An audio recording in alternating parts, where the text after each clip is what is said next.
Hello' beautiful পিপল। আজি আপোনালোক সকলোৰ কাৰণে এটা ইম্পৰ্টেণ্ট আৰু গুৰুত্বপূৰ্ণ টপিক্স লৈ আহিছোঁ। আজিৰ টপিক্সটো হ'ল ৰোড এক্সিডেণ্ট ভিক্টিমছৰ বাবে 1.5 লাখ টকা কেছলেছ ট্ৰিটমেণ্ট। এইটো এটা গুৰুত্বপূৰ্ণ খবৰ। আমি সকলোৱে যান বাহনৰ লগত জড়িত। আমি সকলোৱে গাড়ী ব্যৱহাৰ কৰোঁ, যান বাহনৰ লগত ওতপ্ৰোতভাৱে জড়িত আছোঁ। প্ৰিয় ভিউৱাৰ্ছসকল, আপোনালোক সকলোৱে চাই আছে অইলেছ অসম। ৰাস্তাৰ দুৰ্ঘটনাত আহত লোকৰ বাবে কেন্দ্ৰীয় চৰকাৰে এক ঐতিহাসিক সিদ্ধান্ত গ্ৰহণ কৰিছে আৰু শীঘ্ৰেই দেশজুৰি আৰম্ভ হ'ব এই যিটো সিদ্ধান্ত গ্ৰহণ কৰিছিল কেছলেছ ট্ৰিটমেণ্টৰ ওপৰত, যে 1.5 লাখ টকালৈকে মানে 1.5 লাখ টকালৈকে আপ টু কেছলেছ ট্ৰিটমেণ্ট কৰিব এই স্কিমৰ অন্তৰ্গত। পাইলট প্ৰজেক্ট হিচাপে ভাৰতবৰ্ষৰ চণ্ডীগড়ত এই স্কিমটো প্ৰথমে চৰকাৰে ৰান কৰিছিল। কৰি পেলাই বহুতো এক্সিডেণ্টৰ পৰা মানুহ মানে মৃত্যু হৈছিল। সেই মৃত্যু হোৱা মানুহৰ সংখ্যা যিটো আছে সেইটো কমিছে। তাৰপিছত ভাৰতবৰ্ষৰ 5খন ষ্টেটত এই স্কিম যিটো আছে সেইটো পাইলট আকাৰে চলাইছিল কেন্দ্ৰীয় চৰকাৰে, আৰু তাতো উপকৃত হৈছে। এতিয়া ভাৰত চৰকাৰে চাই আছে যে এই স্কিমটো গোটেই ভাৰতবৰ্ষ হিচাপে এই স্কিমটো লঞ্চ কৰিব, আৰু সেইটো আমাৰ দেশৰ প্ৰধানমন্ত্ৰী মহোদয় শুভ উদ্বোধনী কৰিব। এই যিটো স্কিম আছে সেই স্কিমৰ যেতিয়া শুভ উদ্বোধনী হ'ব।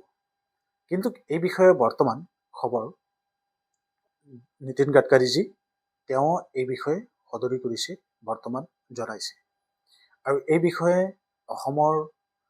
অসমৰ বাহিৰে সকলো দেশতে আমাৰ যিমানবিলাক ৰাজ্য আছে সকলো ৰাজ্যতে মানুহ উপকৃত হ'ব বুলি সচেতন মহলে এই বিষয় লৈ পেলাই আলোচনা কৰি আছে।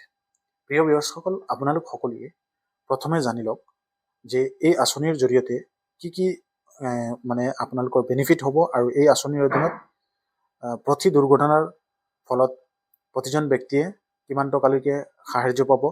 আপ টু 1.5 লাখ টকালৈকে সাহাৰ্য পাব। ফ্ৰী চিকিৎসাৰ সুবিধা থাকিব। ইমাৰ্জেঞ্চিৰ সময়ত চিকিৎসা, ICUৰ অপাৰেশ্যন, দৰৱ, এনেধৰণৰ প্ৰয়োজনীয় যিখিনি মেডিকেল ট্ৰিটমেণ্ট আছে সেইখিনি পাব। পেমেণ্টছখিনি, চিকিৎসাৰ সকলো খৰচ চৰকাৰে ডাইৰেক্ট বহন কৰিব। উদ্দেশ্য চৰকাৰৰ ব্যৱহাৰ, যদি এই উদ্দেশ্যে চৰকাৰে ব্যৱহাৰ কৰিব motor vehicle accident fund MVF, ৰোগী অথবা পৰিয়ালৰ পৰা এটকাও লোৱা নহ'ব যদি এনেধৰণৰ এক্সিডেণ্ট হয়। এতিয়া আগতে কি হৈ আছিল, এটা এক্সিডেণ্ট হ'লে মানুহে তেওঁলোকে কি কৰি আছিল, যে যিজন মানুহ এক্সিডেণ্ট হৈছিল তেওঁলোকক পটককৈ উঠাই পেলাই হস্পিটেললৈ পঠোৱা নাই। বহুতো মানুহ এনেকুৱা হৈ আছিল, পৰি আছিল ৰাস্তাত, পুলিচে গৈ পেলাই উঠাইছিল, কাৰণ এক্সিডেণ্ট কেছ, আৰু যাৰ বিনিময়ত বহুতো মানুহৰ মৃত্যু হয়। তো চৰকাৰে এই যিটো স্কিম আনিব, সেই স্কিমৰ লগতে যিবিলাক মানুহে এই মানুহজনক হেল্প কৰিব তেওঁকো চৰকাৰে এটা মাননি দিব, এটা সন্মান দিব, আৰু সেইটো আমাৰ নীতিন গাডকাৰীজীয়ে জনাইছে, পথ পৰিবহণ মন্ত্ৰী তেওঁ জনাইছে। গতিকে আপোনালোকে ভিডিঅ'টো সম্পূৰ্ণ শুনিব নিশ্চয়। এই যিটো ইনফৰমেশ্যন, এই খবৰ আমাৰ সকলোৰ কাৰণে জৰুৰী। আৰু এই আঁচনি যিখন আছে এই আঁচনিখনৰ ইম্পৰ্টেঞ্চটো কি, বিশেষজ্ঞসকলৰ মতে ভাৰতত চিকিৎসাৰ পলমৰ বাবে বহুতো দুৰ্ঘটনা পীড়িত লোকৰ মৃত্যু হয়, জীৱন হেৰুৱাবলগীয়া হয়। সেয়েহে এই কেছলেছ ট্ৰিটমেণ্টৰ স্কিমৰ সহায়ত সময়মতে চিকিৎসা নিশ্চিত কৰিব পাৰিব, আৰু বহু মূল্যৱান জীৱন ৰক্ষা কৰিবলৈ বুলি আশা কৰা হৈছে সচেতন মহলে। আৰু আমাৰ অসমত কি ইম্পেক্ট পৰিব এই যিটো আঁচনি আছে সেই আঁচনিটো যদি লাগু হয়। আমাৰ অসমত নেশ্যনেল হাইৱে আছে, গ্ৰাম্য পথবিলাক আছে, তেনেবিলাক জাগাত বহুতো দুৰ্ঘটনা হয় আমি দেখিবলৈ পাওঁ।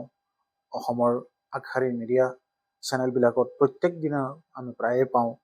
গতিকে এইবিলাক যেতিয়া এক্সিডেণ্ট হ'ব, মানুহৰ ট্ৰিটমেণ্টৰ কাৰণে এটা সুবিধা যেতিয়া চৰকাৰে কৰি দিব, বহুতো মানুহ প্ৰাণ বচাৰ কাৰণে এটা উপায় হ'ব পাৰে। এতিয়া নীতিন গাডকাৰীজীয়ে যিটো ভিডিঅ'ত প্ৰকাশ কৰিছিল, তেওঁ কোৱা মতে যে প্ৰথমে ইঞ্চুৰেঞ্চৰ লগত জড়িত কৰি এই কামখিনি কৰোৱা হ'ব। তাৰপিছত যিবিলাকৰ ইঞ্চুৰেঞ্চ নাথাকিব তেওঁলোকক চৰকাৰী হিচাপে স্কিমৰ যোগেদি এই মানে কেছলেছ ট্ৰিটমেণ্টখিনি তেওঁলোকক কৰা হ'ব। ৰাস্তা দুৰ্ঘটনালৈ চিকিৎসাৰ বাবে টকা চিন্তা কৰিব নালাগে বৰ্তমান। গতিকে আপোনালোকে গুৰুত্ব সহকাৰে এই ভিডিঅ'টো শুনক, আৰু চৰকাৰে দিব প্ৰায় 1.5 লাখ টকালৈকে কেছলেছ। এই আঁচনিটোৰ বিষয়ে আপোনালোক সকলোকে চিম্পলি কিছুমান কথা আপোনালোকক ক'লোঁ।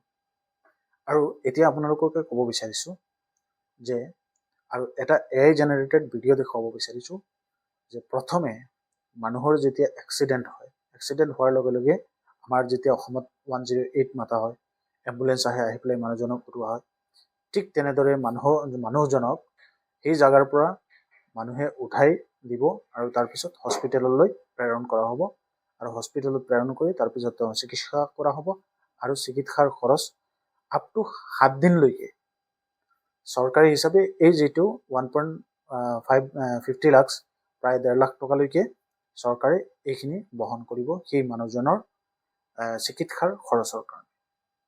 গতিকে এইটো এটা ব্যতিক্ৰমী এটা ধুনীয়া স্কিম যিটো গোটেই ভাৰতবৰ্ষত লঞ্চ কৰিব চৰকাৰে আৰু আমাৰ অসমতো অতি সোনকালে আহিব যেতিয়া এই স্কিমটো লঞ্চ কৰিব আৰু সকলো মানুহৰ কাৰণে এইটো এটা হেল্প আৰু বহুত ডাঙৰ এটা হেল্প বুলি আমি ধাৰণা কৰিছোঁ। আপোনালোকে কি ভাবে এনেধৰণৰ এক্সিডেণ্ট ৰিডিউচ কৰিবৰ কাৰণে চৰকাৰে এই যি সিদ্ধান্ত লৈছে, সচেতন মহলে বিভিন্ন ধৰণৰ মানুহে আলোচনা কৰি আছে বা বিভিন্ন বিষয়ে কৈ আছে যে এনেধৰণৰ স্কিম যদি আহে মানুহৰ বহুতো হেল্প হ'ব, উপকৃত হ'ব, বহুতো মানুহৰ জীৱন বাচিব। কাৰণ এটা ডাটা মতে পোৱা গৈছে যে ভাৰতবৰ্ষত প্ৰত্যেক বছৰত বহুতো মানুহৰ মৃত্যু হয় এক্সিডেণ্টৰ বিনিময়ত। গতিকে এক্সিডেণ্টৰ বিনিময়ত যেতিয়া মৃত্যু হয় মানুহৰ, এই মৃত্যু হোৱা সংখ্যাটো মেডিকেল ট্ৰিটমেণ্টৰ কাৰণেও হয় বহুতো মানুহৰ মৃত্যু। গতিকে সেইখিনি নহওক, সেইখিনি ৰিডিউচ কৰিবৰ কাৰণে, কমাবৰ কাৰণে চৰকাৰে মানুহ উপকৃত হ'বৰ কাৰণে এই সিদ্ধান্ত গ্ৰহণ কৰিছে।